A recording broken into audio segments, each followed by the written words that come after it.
जो साधना करते हैं, गुरुओं के शरण में चले गए हैं, उनको कोई लाभ नहीं है। उनके किसी भी कर्म कर्तव्य व्यवहार में परिवर्तन नहीं है। तो जन साधारण ये सोच बैठे हैं कि जो ये भक्ति करते हैं ये भी नए दुखी, और ये बीड़ी पीवें, हुक्का पीवें, शराब पी लें, कोई आंट नहीं, नाचे कूदें, सारे फंड करें, फिर किसे भगत ये। तो पुण्यात्मा भगत वही होता है जो इस काल के द्वारा हमारी बनावटी जो सजावट है उसको नहीं करे। कहते हैं सच्चा भक्त परमात्मा के प्रति पतिव्रता की तरह रहता है, और कहते हैं पतिव्रता भाव नहीं या चूम चटक श्रृंगार, यानी सच्चे भक्त ने ये बकवाद अच्छी नहीं लगेगी, क्योंकि इसको पता है कि यहाँ क्या के ऊपर ये इस चाम की खाल ने कितना श्रृंगार लूँ, या तो माटी है, 2 मुट्ठी राख है, जब इसको शमशान घाट के ऊपर फूंका जाओगे ढूंढा भी ना पाओ शरीर कहाँ था इतना सुंदर, और ये पहचान में नहीं आया किसकी माटी थी। तो ये तो ज्ञान आपको दिया जा रहा है, ये आंख बनेगी आपकी, ये मोतिया बंद हटेगा, विवाह होता है, नाचें गावें कूदें फंड करें हैं, और फिर ना जाने के दुर्गति हो जा, 1 मिनट में मृत्यु हो जा। पुण्यात्माओं ब्याह शादी करे, लेकिन बिल्कुल सिंपल वे थे, एक साधारण तरीके थे, एक अपना परंपरागत एक सिंपल परंपरा से साधारण तरीके थे। बच्चों का संयोग जोड़ना है, इसने चाहे तो ढोल पीट लो, चाहे उड़ा कितना नाच कूद लो, बच्चों का ब्याह करना है साधारण तरीके से कर दे सब। क्योंकि ब्याह शादी में कितना पैसा लगाए हैं, देखम देखा गरीब आदमी भी अपनी बेटी के लिए उस देखम देखा लाखों रुपये बर्बाद कर देता है, और फिर कर्जा हो जाता है, सारी उम्र रोता है। इसलिए लोगों ने बेटी की चाह समाप्त कर दी, और अब तो खैर प्रतिबंध लग गया, नहीं पहले गर्भ में बेटी मरवाने लाग गए थे।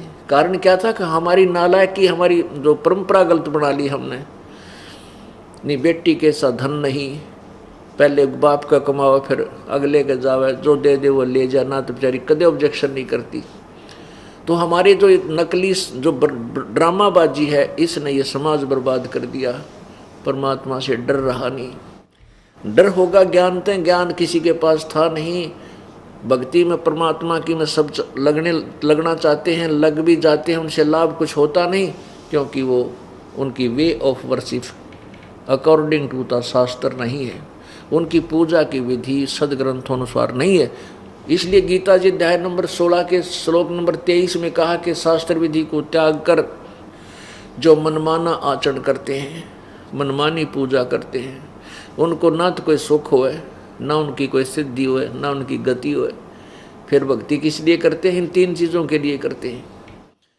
तो इसलिए 24वें श्लोक में कहा कि 16वें अध्याय के में कि अर्जुन, इसलिए तुम सदग्रंथों को आधार मानकर कि जो कर्तव्य कर्म हैं उनको कर, और नहीं करने के उन पूजाओं को त्याग। शास्त्रों को प्रमाण कर किसी की दंत कथा पर विश्वास मत करना। तो अभी तक हमारे संतों ने, गुरुओं ने, ऋषि और महर्षियों ने दंत कथा सुना रखी थी हमारे को शास्त्रों का ज्ञान नहीं दिया। उन्होंने हमें आउट ऑफ सिलेबस पढ़ाया, पाठ्यक्रम से बाहर की पढ़ाई, नावल पढ़ा दिए। हमारे पाठ्यक्रम की पुस्तकों को का ज्ञान उन्हें नहीं था, तो वो टीचर नहीं थे, वो हमारे गुरु नहीं थे, वो हमारे पूर्वजों के जीवन के शत्रु थे। उनको भूत बनवा दिया, पितर बनवा दिया। गलत साधना करने से वो पितर बने, भूत बने, और फिर कहते हैं तेरा पिता भूत बन गया, उसकी गति करवा दे। उसमें बोला था, अब गति क्या करवा दे? अब उसके पिंड भरवा दे हैं, उसकी 13वीं कर दे, 17वीं कर दे, 36 फंड कर दे, और फिर वो कौवा बना दिया। आसोज के महीने में श्राद्ध निकालो, श्राद्ध निकाल कर भोजन ऊपर रख दो, कौवा खाएगा। हो सकता है तेरा पिता कौवा बन गया हो, और तेरा गजब हो। लगे थे मोक्ष कराने, गति कराने, और कौवा बना के छोड़ दिया। अगले इसको भोग लग गया, तेरा पिता कौवा बन गया। पितर था, ये पितर खा गए कौवा बन के। पुण्यात्माओं, ये सब जो भक्ति का भट्ठा बैठा दिया, ये इन नकली महर्षियों ने, इन नकली गुरुओं ने, जिनको वेद ज्ञान नहीं था। और परमात्मा आए थे 600 वर्ष पहले, उन्होंने यही तत्व ज्ञान दिया था जो दास उन्हीं का प्रदत्त आज आपको सुना रहा है। इसको उन नकली, उन अज्ञानी ऋषि महर्षियों ने रिजेक्ट कर दिया कि कबीर तो अनपढ़ था, अशिक्षित था, वो के जाने गीता और वेदों और पुराणों के बारे में। इसलिए उस समय ये बात स्वीकार कर लेना सहज था कि कबीर जी संस्कृत नहीं जानते, ये शिक्षित नहीं है, क्योंकि एक वर्ग, ब्राह्मण वर्ग ही संस्कृत भाषा को पढ़ने का अधिकारी था, अन्य कोई वर्ण नहीं पढ़ सकता था। इसलिए नकली गुरुओं ऋषियों का दाव लगा रहा,